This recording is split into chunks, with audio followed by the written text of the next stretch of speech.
Fatima, I'm not sure if you can hear the call to prayer that is sounding all around the city of Gaza, that wall of darkness behind me with a few lights twinkling.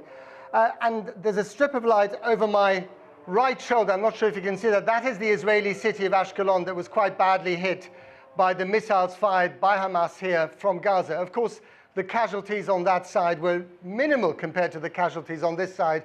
250 dead, many of them women and children. Let me just tell you about the extraordinary nature of this place, the Gaza Strip, a home to 2 million. We were allowed in today, a small group of journalists were allowed through, into something that's not really a territory or even a country. It is a high security prison for the people who live here. They've been living under siege here, economic siege, even before the latest round of fighting. You know, it is a pretty miserable place, pockmarked everywhere by Israeli bomb craters.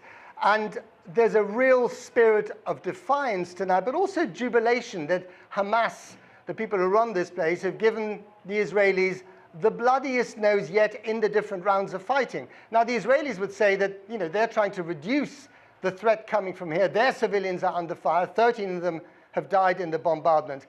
But it is really out of kilter. You know, the people of the Gaza Strip are in a different level. This is a parallel universe.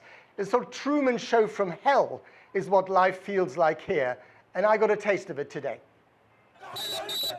Was it relief after 11 days of bombardment? Or was it the rush of victory that Hamas had shown it could stand up to Israel with its rockets? Whatever emotions mingled amongst the ruins, the people of Gaza went out to breathe freely and celebrate. At the very least, they hope that they've been given a respite from the menace in the sky. This is a liberation. We won against the Jews. We broke their pride. I hope God will protect the resistance. Israel claims to have crippled the ability of Hamas to wage war by destroying its tunnels, its rocket launchers, and above all, its leadership, many of whom have been targeted and killed, although we may never know exactly how many.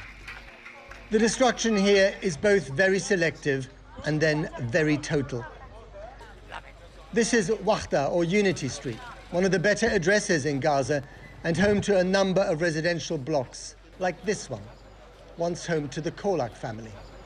This, believe it or not, was the home of the Kolak family, a residential block. You can see the kind of leftovers, the detritus of family life, homework, blankets, a washing machine over there, a bedstead.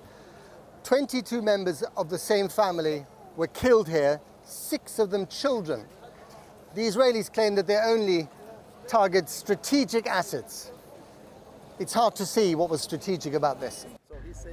Mohammed Kolak is 58 and the only survivor of the bomb that killed his entire family. He took me through the list of dead, including the 6 children. 50 yards up the road, the home of the Al-Auf family. 6 died here, including a doctor working at the nearby Shifa hospital.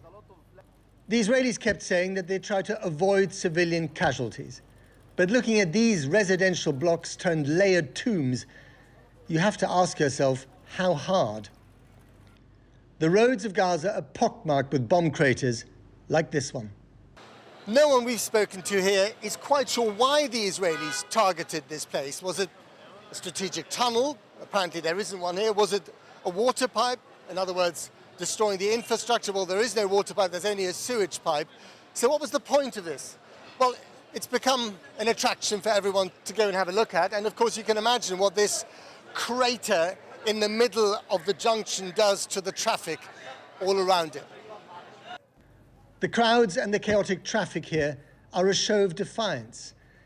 The need for normality, or what passes for normality, to reassert itself against all the odds.